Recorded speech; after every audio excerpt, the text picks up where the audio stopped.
Good morning, everybody. Thanks for joining us nice and early this morning. I'm Heather Krug. I'm the Regulatory Programs Branch Chief for the Colorado Department of Public Health and Environment State Public Health Laboratory. I want to welcome you to our panel on lab shopping this morning because nothing says scientific rigor like choosing your data the same way you choose a mattress, whatever feels right. Thank you to Sherman for that joke. But no, seriously, the panelists are going to discuss issues on combating lab shopping, which will lead to safeguarding consumer cannabis testing, integrity, and consumer trust. Our panelists today are Alex Adams, if you want to give a wave since we're not in order, is the co-founder and CEO of Cambium Analytica, who provides analytical product development and quality assurance services for the natural foods, botanical products, natural pharmaceutical, and dietary supplement industries. Cambium focuses on applying analytical techniques in combination with sensory, product development, and consumer research to drive advancement in the natural product quality innovation, in natural product quality and innovation. Rafael Bombonato has extensive quality and compliance experience in regulated industries, including cannabis, pharmaceuticals, and nutraceuticals. As Senior Director of Quality Assurance at Curaleaf, he leads quality compliance operations overseeing electronic quality management systems, efficiency initiatives, and good manufacturing practice compliance across multiple states or sites. Rafael designed and implemented the quality management system that earned a Safe Quality Food Level 2 current good manufacturing practice certification. We also have Yasha Kahn, the co-founder and vice president of MCR Labs. Yasha focuses on data science and policy reform using data to enhance laboratory oversight and safeguard consumer interests.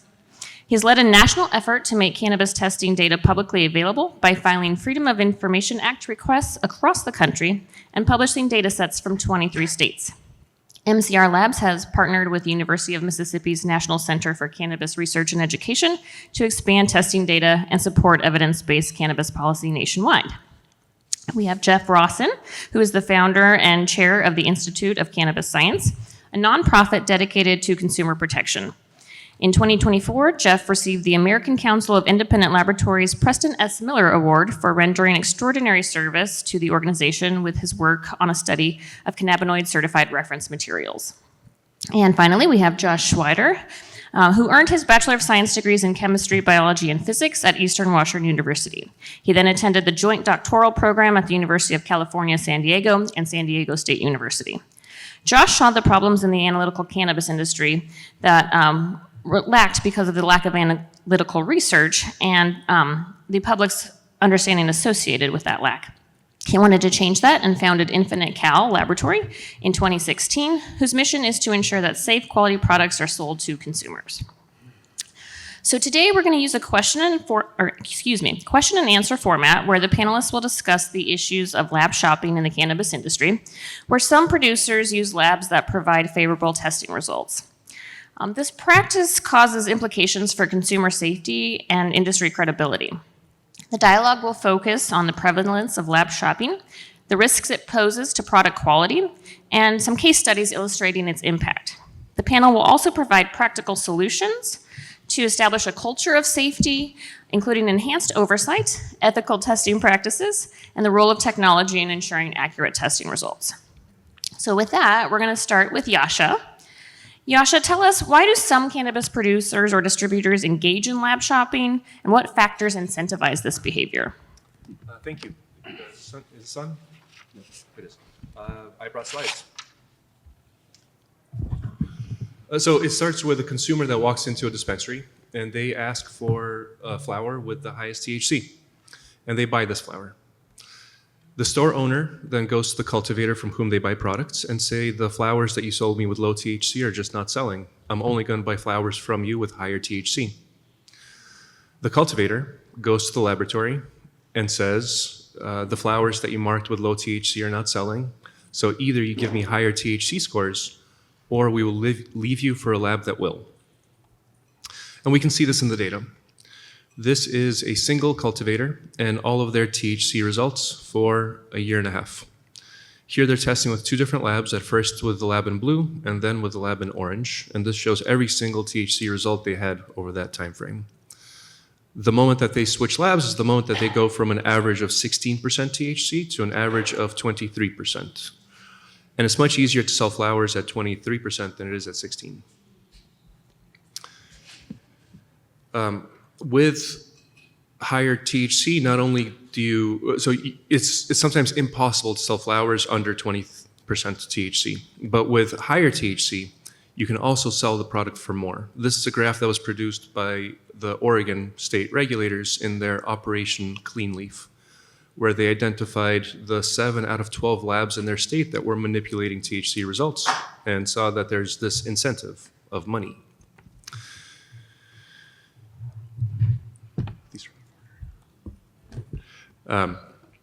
We can see the same thing for contaminant screens. This shows all of the total yeast and mold test results for a single cultivator. Everything above the red line fails. It cannot be sold. Everything below the red line passes and it can be sold. This cultivator tested with the lab in green and then switched to the lab in pink or purple. And they went from an over 40% failure rate to never failing again. And so back to the question, why do cannabis producers engage in lab shopping? It's money. There's not much else to it. Thank you. Thanks, Yasha. Do the other panelists want to take a couple minutes to share any of their thoughts on this concerning practice? Yeah, I think that, the first slide when you talked about where it all starts, it's kind of interesting that really when you're only given one metric to sell off of, which is like kind of the mandate for, in some states there's a mandate to put the THC on the labels and to put the THC on the packaging.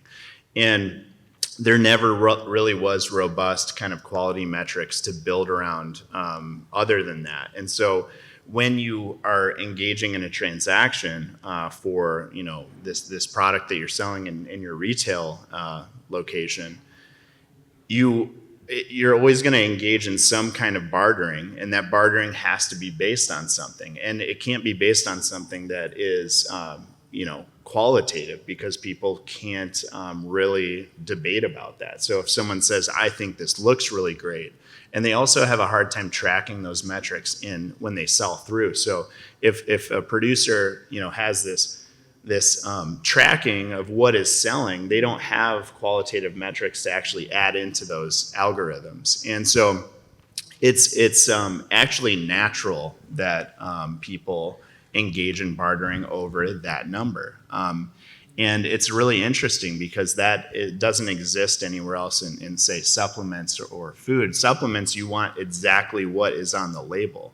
You don't want to buy a vitamin D supplement that's 5,000 IU and pay more for it because it's 30 and have it not say that. So it's to me, it's not something, it's actually kind of human nature that this has happened.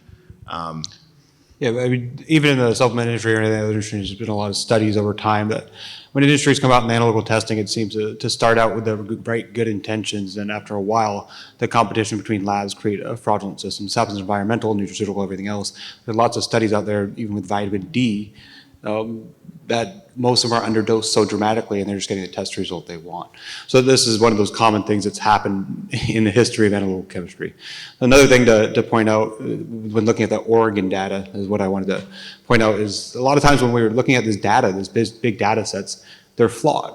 They're horrible. I'm sorry. I'm just going to say it because we're trusting that fraudulent data was entered correctly. So if we look at that data set for Oregon, they're saying price sells cannabis, right? But is that true? If you got the real THC potency levels, everything was really probably about 22%.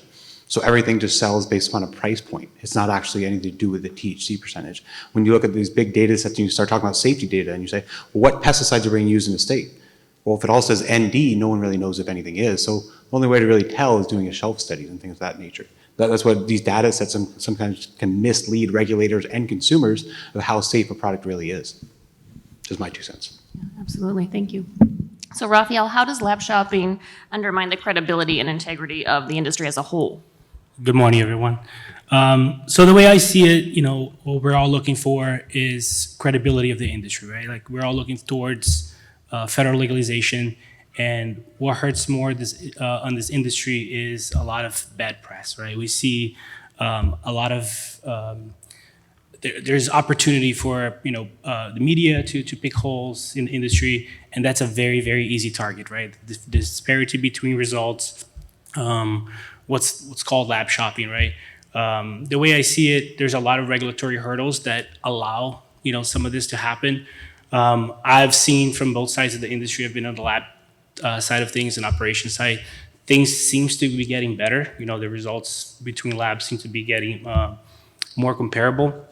But when we look at the way regulations are written and how regulations are sometimes not often very clear, it's really hard for anyone in the regulatory side to enforce the regulations sometimes.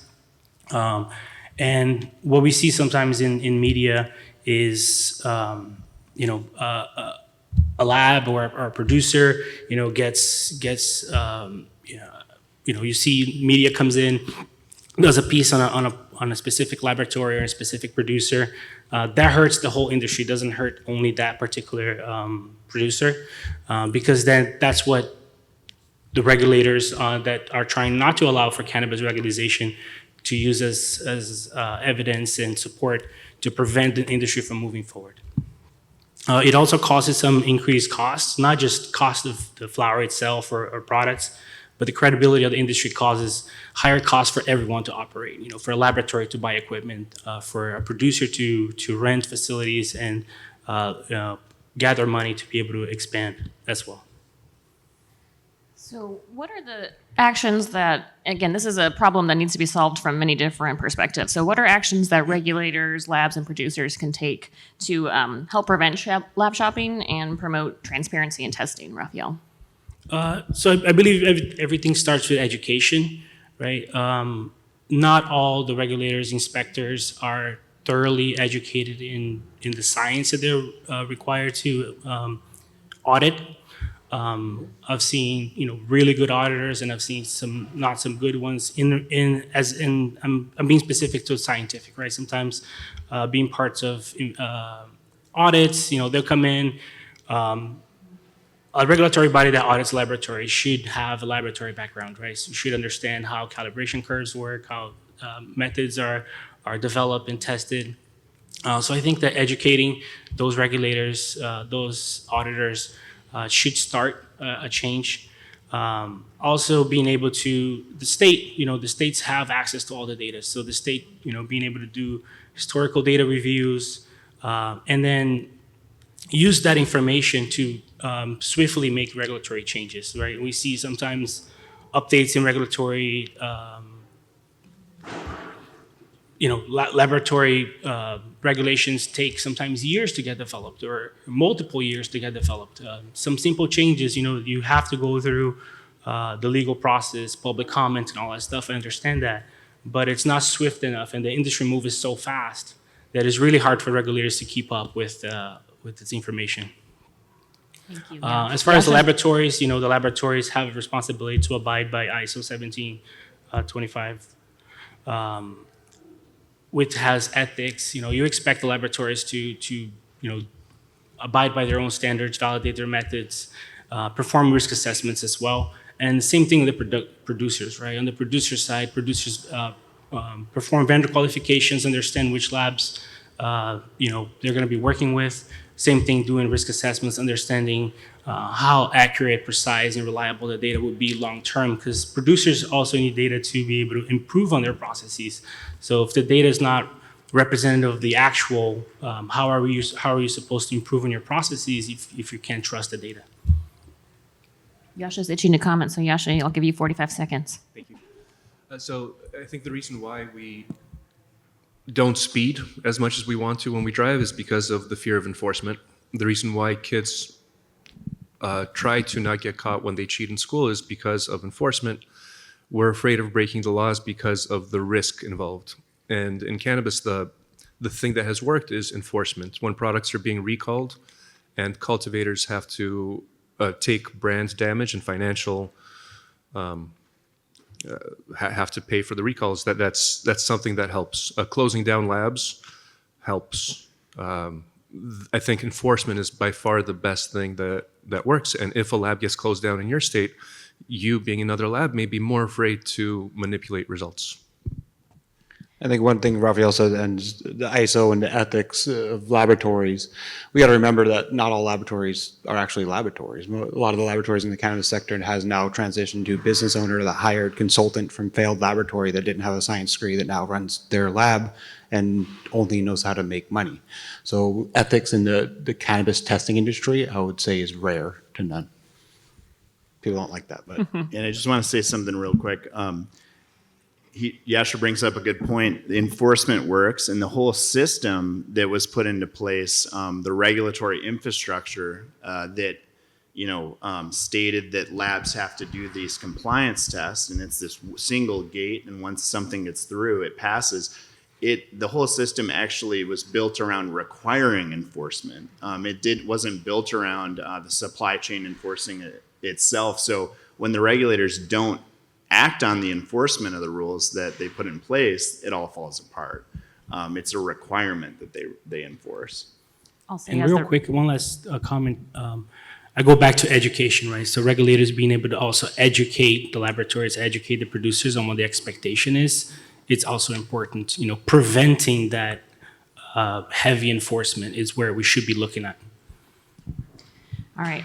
So again, this is a multi-perspective need for pushing change. So Jeff, can you tell us about what consumers and advocates can do to improve accuracy in cannabis testing? Sure, I'd love to. Thanks for asking. Hi, guys. All right, so I'll start by showing you a little picture I like. It's actually kind of old, about these dominoes, all right? And my point, I guess, is kind of like Yasha's, that there's a succession of financial pressures and sort of like communication events or like information that happens in between participants in the market. And the consumers are, for the case of THC inflation, that's kind of like my example I drew up there, but this really works for any sort of testing problem. Right, there's actually kind of consumer demand that's at the start of it. And the thing I want to point out to you this time is that the labs are a long way from the consumers in this chain of dominoes, and they don't have any accountability to the consumers, and they don't care. They don't need to. And I think that I point that out here because I feel like I'm about to fart in an elevator. I'm really sorry. But I feel like the way that we talk about cannabis labeling problems is actually beginning to get distorted. And the reason is because we're hearing about it so much from testing labs. And so we're hearing about it from their perspective. But the way that I would focus is, and I'll go to the next slide now, please. I would focus on the information that consumers get and the misinformation that they get. And lab shopping is one part of that, but it's actually like just a factor. And so like even the term, right, it's telling you the lab's perspective, but from the consumer perspective, they got a label, it's wrong, and they don't know why.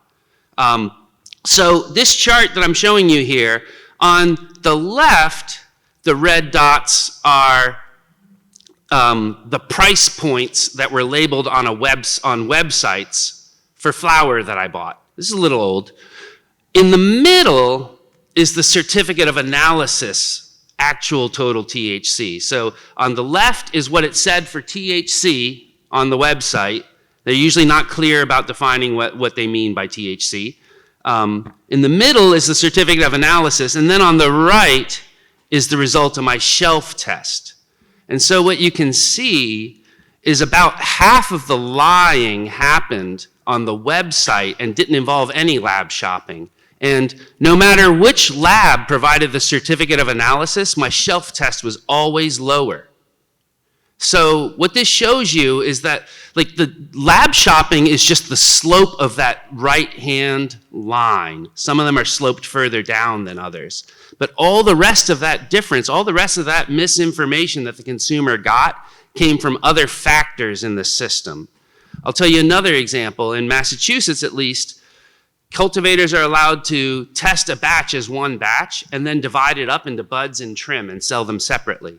So that's the main mechanism by which I buy a joint that's labeled 31% and it turns out to be 15% as it's full of the trim, right? So the lab shopping only contributed 6% to that, right? The other 10% was the lie about the batch. All right, next slide, please. Sorry. Yeah, when you, I think someone mentioned that the information environment is like a really serious thing, right? This is like a screenshot from a website from one of my local dispensaries. So sorry, I didn't cover up all the brands and stuff, but it's really small. And you can see, like, this is the typical thing I get to shop from. Clip art, often of the package, not even the bud. The brand name, the strain name, the price per gram, THC percentage, maybe a TAC percentage. It's a recent innovation that sometimes they show terp percentages on here. But yeah, so basically a few numbers and a price, so like you said, right? How else am I gonna shop? If I ask consumers how do they shop for cannabis, the most frequent answer is they look at the THC. All right, so on the next slide, you can see, look, there's actually a little more information you can get. If you click on the description, you can get a brief chat GPT summary of the strains, like boilerplate text, if that helps you shop. So we'll see on my final slide, I'll tell you about a story that is sort of like how I think about approaching this, which is you have to, as much as possible, measure the real consumer experience and then tell people about it. And if you tell people about it in the right place, sometimes you can get really lucky. Like this is really, is Harold here? Harold? No, he's not up yet. He would love this one, all right? So I write product reviews, and it's some of the most effective work that I actually do. It's stupid how well that works. It shouldn't, yeah. There should be 100 product reviewers. That would erase most of these problems, probably. In this case, I reviewed a cannabis beverage, and when I measured it, I found 0 THC. And then I actually used the Light Lab for this, and I extracted the can with the Light Lab solvent, and I found the scalped THC that had stuck in the lining of the can. And I posted on LinkedIn about it. And the CEO of this company got really flipped out and threatened to sue me and all this stuff. And I told him, I mean, call your lawyer if you want, but you're gonna have to prove I was wrong first. And I got a DM the next day from some guy who told me that he had just been about to do a big business deal with that supplier and use their emulsion product in their beverages. And he decided, based on the responses that he saw and how this CEO didn't take responsibility, that he was gonna cancel that business deal. So I cost that dude like hundreds of thousands, millions of dollars with one LinkedIn post. And I'm told that in the cannabis beverage industry, that post is like required reading. So I think that the most important things that we can do, I mean, consumers, just read reviews, all right? You can go to my website, cansci.org. You'll find a section called Tasting Testing where I review all kinds of weed products. But that's just one small source. And I think what we need most is more advocates who are focusing on the consumer perspective. And that's what's gonna fix this. Thanks, Jeff. Alex, you have a quick response? Yeah, I wanted to comment on this real quick. So if there's a lack of enforcement of the labs, there's a lack of enforcement at the retail level with how they're advertising and how they're posting this stuff on their website and things like that. Like this never happens. People don't get in trouble for this. But this graph is proof that the THC on the C of A is only used for a wholesale bartering transaction. It's not actually, this is proving that it doesn't even matter. The retailers are gonna mark it up no matter what. And they don't even use the C of A because they know that they're not getting enforced on that. So it's kind of funny that certificate actually isn't about consumers. It's about a barter. Yeah, thanks, Alex and Jeff. So Josh, can you share with us some real-world examples or case studies where lab shopping led to significant consequences, either for consumers or businesses? Yeah, so I've come to find out last decade, if you want to be the most popular person at a cannabis thing, do case studies against the people you go to the conferences with. By popular, I mean hated. So we do a lot of case studies. So I own the company, Infinite Chemical Analysis Labs, and a lot of this passion, kind of, Jeff, I would say not all the labs are there for my clients. I'm actually there for the consumers. That's the way we always set up this lab. So my lab does it for the consumers. I spend more of my own money on these case studies than anyone in the industry. Hands down, I guarantee it. Mine goes well into the millions. So one study we've done, lots of studies, but here's two examples, pesticide extended study. So you want to be more unpopular, start testing for things not required for by the state that are dangerous to consumers. So we did one in California where we tested 380 pesticides by shelf, a big shelf study with top 30 brands. We extended that to thousands of samples over time. But for that, we saw 74 additional pesticides to the 66, with 20 of them being commonly used. When I say commonly, the most commonly being used was found in 33% of the distillate over 1 part per million. So that's kind of alarming. So sometimes the regulators don't even know what we're looking for because no one's being required to look for it.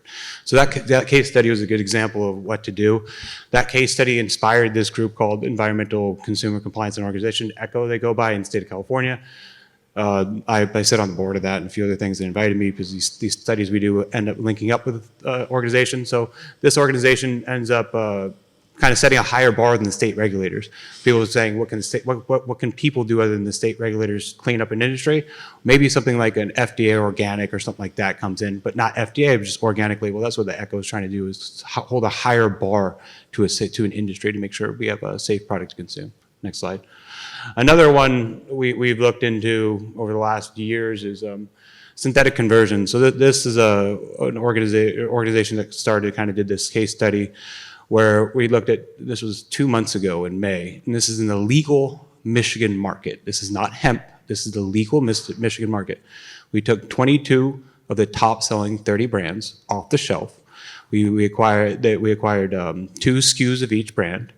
All of them were packaged after October 1st. That's a key because you need to have MCT oil testing in the state of Michigan. That's something I worked on for years and finally got over the line. Go ahead.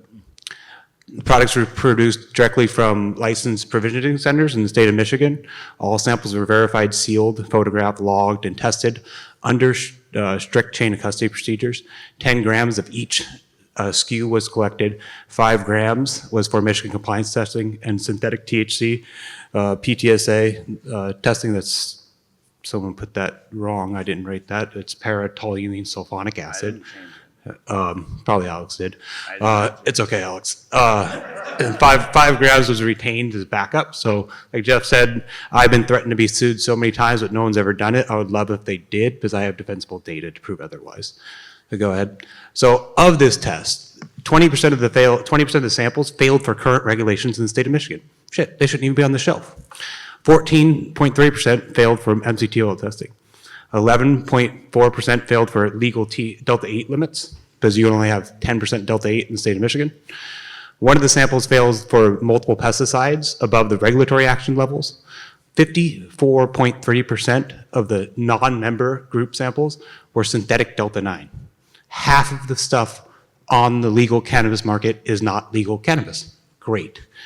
Of these products, 26% of them contained PTSA. So that's an acid that when you're vaping it and inhaling it is horrible for your lungs. There's a lot of SDSs. I'm not making this stuff up. You can look it up yourself. It's one of those things why you're starting to hear people in Michigan say they're having lung problems when consuming a lot of distillate. And these products are still on the shelves. Yeah. Right. Yeah. These products are being sold currently. Hit next slide. So this was through an organization called NISCO. They created a logo, a sticker on the bottom. It's free of synthetic. They're labeling their products on the shelf so the consumers know that when they come in to a dispenser, if they bought a product with that logo on it, it's been tested and ensured that it was legal cannabis and it's actually meeting a higher standards for safety. So those are just 2 case studies. There's a lot of them that we're involved in. We're always going above and beyond and looking into the next thing. There's other ones coming up that you'll probably see soon. And a lot of them don't just follow regulations. They look for real safety aspects of the consumers. Thanks, Josh. Any of the panelists have comments on the slides Josh has shared or on other examples of scenarios in which lab shopping has been and made an impact? Yeah, a factor that we assume isn't there, but it's unfortunate, is that you would think that the regulators would want to pull these off the shelves, and you would think that they would want to look into this. And this is egregious. This is stuff that's very serious. And what we've been finding out is that there is, like everywhere else in government, they want to keep their jobs. And when they have to do recalls like this, it makes them look bad. It makes them look like they're not doing their jobs enforcing, and they're endangering public health. And it's an unfortunate factor that actually is happening, is that they know about this and they're keeping them on the shelves. And I think it's because they don't want the stink on them. It's kind of hard to say why it would be anything else. I mean, so I don't know if I'd fully agree with that. So state regulators and people like Heather and everyone up in the regulatory body, they have to follow laws. This is the government. You can't just pull things off the shelf willy-nilly. You can't do what you want because you found it in one report. They have a protocol to follow. So most states they lack an independent testing lab themselves. So they need to verify data. I've presented this data in many states as far as independent testing and stuff. I provide it to them. It takes years for stuff to happen. And that's the sad part about how the government sector works. And this is in all industries. It's not just cannabis. So we got to take that into account. That's why sometimes some of these organizations that pop up afterwards might be the things that saves this industry. Okay. Jeff, quickly, okay? Yeah, I think I'd just like to follow up and say, yeah, I think that advocacy is really good, but I think actually from the regulatory perspective, sometimes it's a little bit more confusing because they're hearing one business scream about another business, and there's a lot of finger pointing that goes around. So I think that's like one of the challenges, and I will just like gently push back that it's impossible, even for lab owners who want to do a good job and be honest, it's impossible to totally not have conflicts of interest with a business. And I definitely think that the communication environment around cannabis safety has gotten stilted and really intense because of the business interests that are involved. And I see that legislators and regulators, from my experience, when I have seen it up close, what I've seen is they are afraid to hurt any business because they'll have to justify it later. I wish we had more time. I could talk for a little while about regulator concerns, but I want to keep us on track, and if we still have time at the end, I'll make some comments on regulator perspective. But Alex, why don't you talk to us about how third-party oversight or accreditation can help ensure that labs adhere to ethical practices and provide consistent, reliable test results? So in like a vacuum of transparency and honesty, when you get accredited, this chart kind of shows all of the kind of factors that go into developing and maintaining kind of a robust method and a quality system. We are businesses, and so we do have to sell stuff. And so, of course, there are business requirements. We have to generate revenue. But also, by doing that, we have to have performance of a method. We have to assess risk of a method. We have to develop it and have precision and robustness. And when we have a final test method and a validation, all accreditation is doing is looking at this in one point in time and saying, oh, good, you have papers that say you did all this stuff. And outside of that vacuum of honesty and transparency, what happens is they only focus on the green part, and they don't maintain this system of risk assessment and precision and robustness. And so you can get accredited for anything, and all the labs that are in any cannabis market have ISO 17025 accreditation. So accreditation doesn't help. Third part, I mean, it's a baseline. Of course, you have to go through it, but we have proof that anyone can get accredited pretty much. And the accreditation at this point in cannabis means absolutely nothing to me. But third-party oversight is the enforcement. That is what can help. And that, unfortunately, this system the way that we set up cannabis regulations is this system has to be maintained by enforcement because there's no supply chain that's enforcing itself. And everyone has removed their liability by having this gate. And once everything gets past it, the lab says, the state approved my method. The state says they're ISO accredited. The retailer says, I didn't produce the test results. The manufacturer says the lab produced my test results. And everyone gets alligator arms and they don't want to admit that they did anything wrong. And also they're de-risked. Everyone's de-risked, including the state, because it's the Spider-Man meme. Everyone's pointing at each other. So the factors that are missing is yes, we have to make money. We have to generate revenue, but we can't ignore all the rest of the components of doing our job. So to keep expanding, Alex, what key factors allow lab shopping to continue to occur, and how can these situations be prevented? So I think that there's a fundamental structural issue, and I talked about it a little bit already. In like FDA regulated markets, it's not the FDA that actually makes sure that the products are safe. Ultimately, it's the whole supply chain. And the whole supply chain requires risk mitigation because the risk of, say, Whole Foods recalling a product that was supposed to be gluten-free that's not is huge damage, like Rafael talked about, to their image. So they require those companies to prove to them that they're gluten-free. Those companies that are buying those inputs are making sure that there's no gluten in those ingredients that they're putting into their pastas.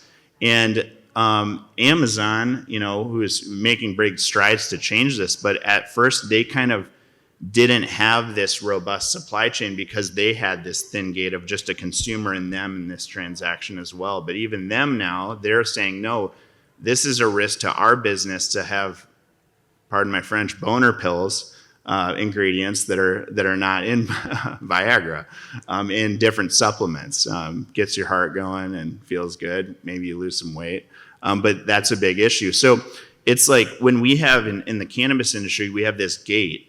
And this is, I think, a structural fundamental issue is that we created batch release testing. And we didn't basically have more broad guidelines that say you guys all have to mitigate and share risk. And if you don't, all of you are in trouble. Not just the lab, not just the manufacturer, not just the retailer. You're all in trouble because all of this is getting taken off the market and you're all going to get fines. And so I think that it's hard to unwind that. I think that at this point, we've copied and pasted this structure so much that it's hard to fix. It's fundamentally flawed. Thanks, Alex. Comments on that from the other panelists? An interesting thing you brought up is even a gluten test, the FDA. I mean, did you know that most of the gluten tested by a method only approved for dry goods, and even though they go into liquid and other goods, and most of them are actually failing now that they've realized they're using the wrong tested method for that, and they're going back and testing a lot of things, a lot of groups doing so. Yeah, I just all like these analytical problems. I always say you got to make sure we understand this isn't just cannabis. This always goes back to consumer safety and things of that nature. But then once that happens, the supply chain acknowledges it, and it's kind of this fix that's it's ongoing. It's recycles itself and it's current. With us, if we find a fix, we have to wait 2 years for a regulator to make a change. Versus if there's a new gluten technology, Whole Foods is going to start demanding that technology because they don't want people getting sick. Yeah, that's it, I think. Any other comments on that? Yeah? No? So we're going to open it up for questions. So while people raise their hands, I'm going to ask the first question. So I agree with a lot of what's been said. I don't know that I agree with everything my fellow panelists have said today, but I think some of the key things it's not my fault. Right. Some of the things that I think we have hit on, right, are that enforcement is really important, but it's also been mentioned that regulators are slow. And unfortunately, that is the nature of government. It takes a long time to do anything as a regulator. Whether that's do rulemaking, which requires us to follow Administrative Procedures Act and a very long public process, or actual enforcement actions, which also take a long time. We had an enforcement action against a lab. First, it took us almost a year to investigate the lab to find enough evidence to actually feel like that we could take an enforcement action. And then by the time we did, closing out the enforcement actually took 2 years. So again, it's not that we're not doing things sometimes, but they're slow. So and then again, also getting the market to transition to understanding this perspective of risk and really taking ownership, right, on all levels, whether it's the lab or the producer or manufacturer, to really, hold themselves accountable to producing good products or producing good test results. We're clearly not there. So maybe quick, 20 seconds from each of you on, again, like if you could do one thing to move us in a direction where all the issues we've talked about today that are sort of contributing to this problem, what would that one thing be to move us forward? I guess I'll start. I'll say more case studies. I think most of the traditional industries, they're not necessarily in it for the right reason, like craft or anyone. Sorry, I shouldn't say name. Strike that from the recording. But any of these people, they're not worried about consumers always. They're worried about the lawsuits that come from it. And that's the truth. What cleans up industries is the lawyers end up cleaning up the industries that get far off the track for public safety. And that's what you're starting to see now in the cannabis industry. So I think case studies are very important. Nonprofits, people doing that, it'll change this industry more than anything else. Yeah, and I want to say that, as regulators, you guys didn't design the system, and they are working the best with what you have, and you have to actually act on what you're given. So those timelines, and Josh brought up a good point. I think I wasn't completely accurate about my assessment of I think it's a component that the regulators do have to save face a little bit, but they also don't have the means to do these things. So there's a lot of things in statute and in rules that have their hands tied and they're not able to do it.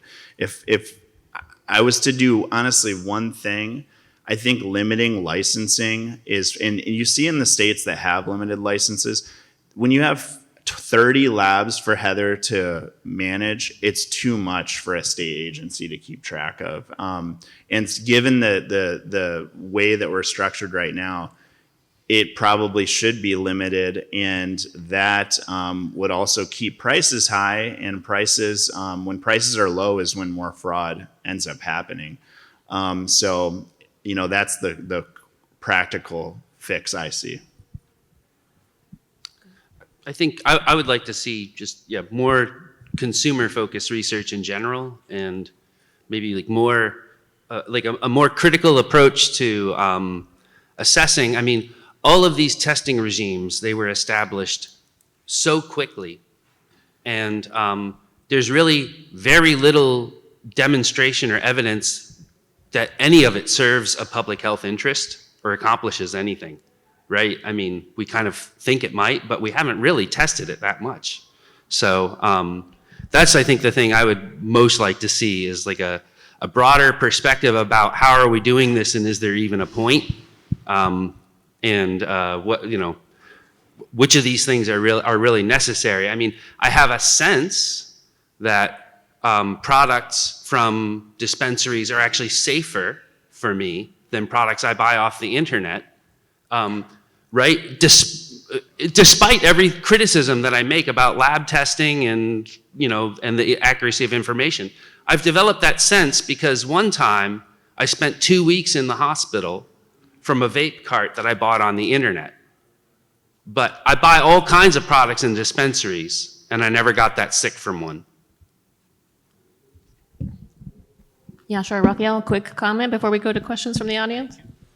I think that harmonizing what the requirements are, to your point, creating a baseline, cross state lines, that should help as well. To add to what Josh was saying with case studies, absolutely, they're important. Case studies have shown that internet-bought products are less safe than dispensary-bought products across multiple states already and across Canada in a report that was just released. I think case studies like that are necessary, and also open data. Policies were written, let's say 10 years ago, with almost no data, no research to base them on. Now we could have open data from all the states, compare policies across different states to see which policies have worked better than others. so that we can harmonize across states to the policies that have actually worked, led to more profitable markets, safer products, etc. Thank you. All right, audience questions? Yes, good morning. First of all, my name is Jose Maldonado. I'm the publisher of Crónicas Magazine. We're the premier medical magazine here in Puerto Rico, and we've been covering the industry for the past 8 years since launch here in Puerto Rico. I don't know if you're aware of the situation here in Puerto Rico with what happened with the labs recently. Let me tell you a quick story. All the things that you guys are saying on the stage is what happened here in Puerto Rico. We had two labs, two labs. One called Canalytics, another one, Kahn. The state had purchased years ago for the university a third cert of like it was going to be like the neutral lab based on the University of Puerto Rico, and there was supposed to be whenever there were a conflict with the results in each of the labs, they could take it to the university and they would be like the judge or the impartial whatever. That never took off. They bought the equipment, they had it set up, they never used it. So long story short, one of the labs, which had, again there was two labs. One of the labs had sued and had made claims to the regulator about the other lab. They ended up investigating both labs, and there was a report done by the regulator which was never released. They never said anything, and by the time that this exploded in the press, because the report was finally released, and there were major violations from one of the labs, and in the other ones they also found some stuff. They closed the one lab, and they recently gave the license back to the other one because we could not live with just one lab. And the regulator opened that lab again. This is just happening. This is, as we speak, that scandal, it was in the papers, cover of the paper. That's the only thing that they talk about cannabis in Puerto Rico, aside from what we publish. It's when there's a scandal. There's nothing positive said about medical cannabis in Puerto Rico, so you have an idea. It's 300 dispensaries, 100 grows, 100 grows, and the labs, for a population of supposedly 120,000 licensed patients, we know it's a lot less. So my question and would be, is there any way to gain the consumer confidence back? Because the reason that we were telling people to license themselves as medical patients is it's clean, it's secure, it's a safe product, and now you have that the labs were messing with the results and the health was compromised. So my question is, can you come back from that, or what would in that situation, what would your recommendations be for Puerto Rico? So I think that the problem needs to be fixed before consumers are manipulated into believing that the system works. I think that's primary, and journalism is a major part of it. For journalists to have the accurate information and force regulators and operators to act properly in order to fix this problem, that is the course that I believe needs to happen, and not just worry about whether consumers are trusting the broken system. So, I mean, one thing I always tell people is I don't trust the system, I trust producers. In every state, country, anything. You should find producers that are going above and beyond, above the regulations to actually ensure they have safe product, and those are the ones you should be sticking with, not randomly shopping off the shelf for the consumer-based product that's publicly safe now because the regulatory body is not working. But that part is really hard because we're not allowed to communicate about cannabis the way that we communicate about every other product.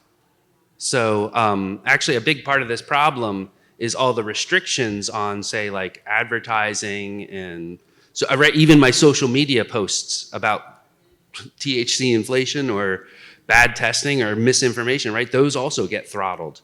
So I think that actually, I think we discount sometimes how much our crappy communication environment for cannabis is shaping all of this. Are either of these labs here? We love a good conference rumble. Do we have time for one more question since we started a little late? Is that? Oh, we have 6 minutes? Okay, fantastic. Next question. Good morning. Thank you for such a great conversation.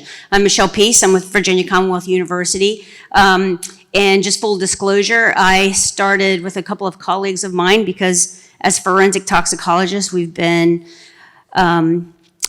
analyzing cannabis products for 30 years from the forensic science perspective. So we started a quality assurance lab in Richmond, Virginia, ran it for about 4 years, and when Delta 8 came out, I fired out pretty hard against synthesized cannabinoids. And then the death threats and close the business, et cetera, et cetera. And so one of the questions that I have for you is that I felt and heard a lot of blame on the consumer wanting higher THC products.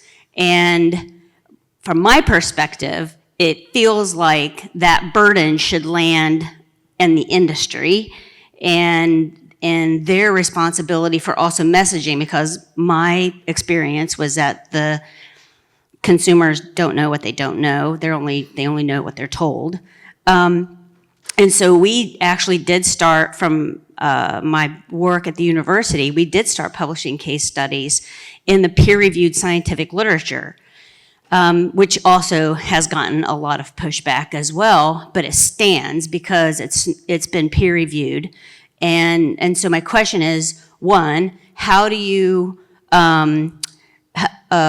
sort of shift some of the conversation and that burden off of the consumer and back onto the industry? And two, who is interested actually in publishing in the peer-reviewed scientific literature? I'm happy to collaborate on that, because I just think that maybe some of the conversation from my perspective is that when you're just posting in social media and on blogs, it diminishes the conversation. And then when you elevate it to the peer-reviewed literature, granted that has its own issues, is that it elevates the conversation so that the regulators can no longer ignore it. And it also helps from an international perspective. So, I mean, to answer the first question, I believe this whole industry the consumers shouldn't be the ones concerned about what's safe and what's unsafe. They should be buying a product. They shouldn't have to know all the information. That's not their job. This is the problem with social media and all those things, like consumers telling everyone, or an uneducated person in a subject is now the expert. We shouldn't have the consumers be the expert. The regulators and the labs and things like that should be the gate of this industry to public safety.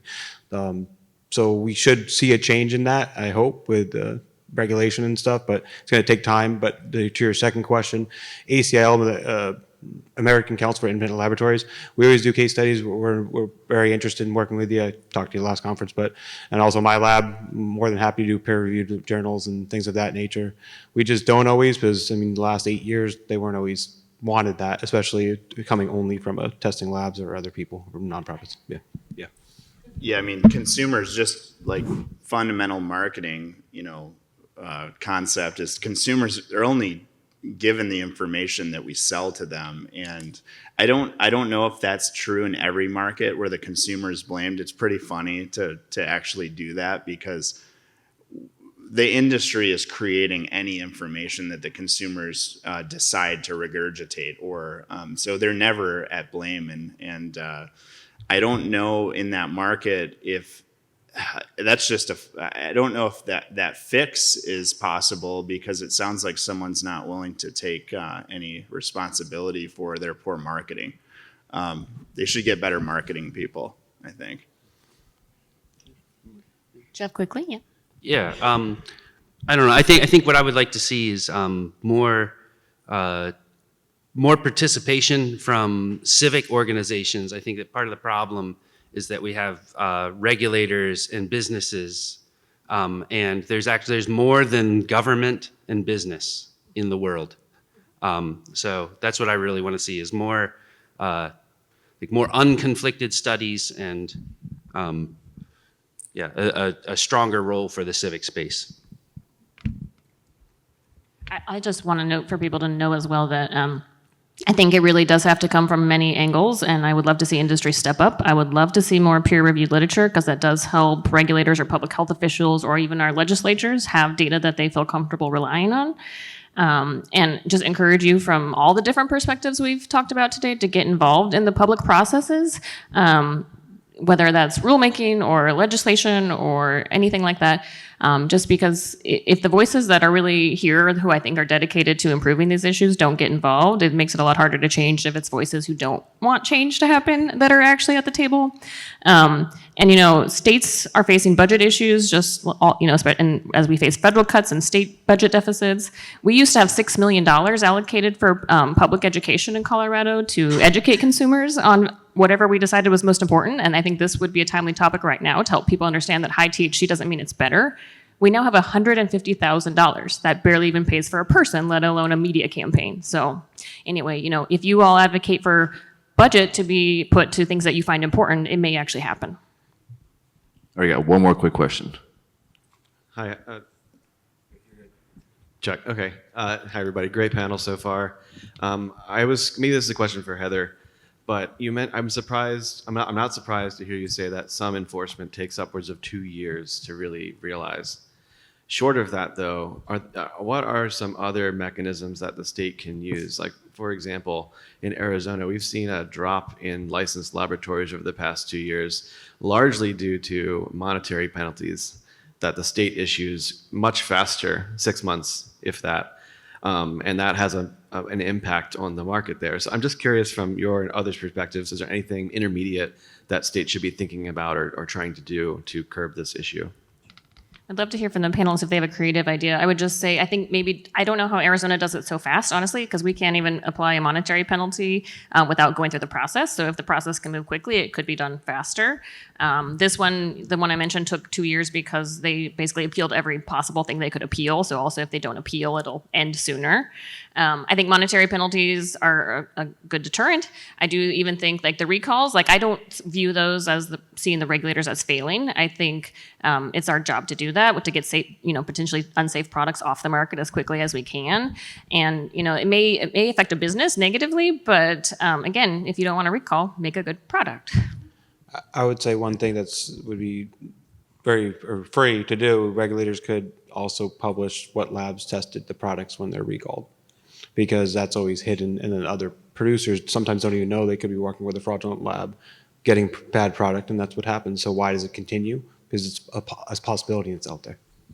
To add, I think Colorado, at least as of a year ago, has had more product recalls than any other state. As of a year ago. I don't know now. And the states that have had more product recalls are the ones that have better all-around data, less result manipulation. So it works, and absolutely as much information provided as possible. Which retailer allowed the sale of that product, which cultivator produced it, which lab tested it, make that information public, as public as possible, so that there's repercussions to everyone involved in that transaction. Yeah. I'd also like to point out that there's still a lot of room for regulators, at least in some states, to get better at just like inspecting and certifying a lab for their annual inspections. So I know, I'm most familiar with the situation in Massachusetts, and there, a typical visit to a lab from regulators is they roll up in a couple of vans, they don't sign in properly, they berate the staff, they criticize a bunch of camera angles, they dive into the dumpster to see how the waste is disposed, and then they demand like 20 terabytes of security camera footage by tomorrow so that they can supposedly review it all, right? But when I talk to employees who work at cheating labs, they tell me this story of like I spent a huge amount of time in academia, and like if you've been in an academic department, you know that one lab where like the balances are like covered in crud. They're always out of large gloves because that's the size everyone actually wears. And their lab coats are all filthy. Nobody's wearing them. They got a door propped open, right? The fume hoods are all open to infinity, right? So what I have learned is that the cheating often happens because the managers suck at their job and they're scrambling. And they're ordering their employees to do all kinds of crazy stuff.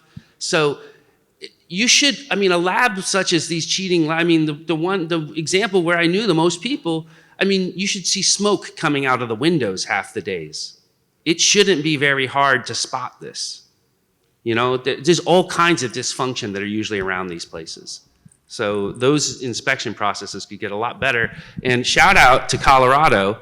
I recently read through, they have a website with really, really detailed inspection guidelines that are they're kind of a gold standard now. Thank you, Jeff. You want to move to Michigan? I don't know. It seems cold there. Well, we are a little past our time, which I think is great given the how much these panelists have to say because they're really experts in this area. So thank you to the panelists for their participation. Thank you to the audience for listening and for your questions today. I hope you all really have learned something or taken something away from the conversation today. Again, I think it's important that we all just work together in our own unique roles to really try all these strategies to help stop this lab shopping issue and move the industry forward. So thank you. And again, remember, we're here to protect the consumers that are taking these products that we all find so valuable for different reasons. So thank you, everybody.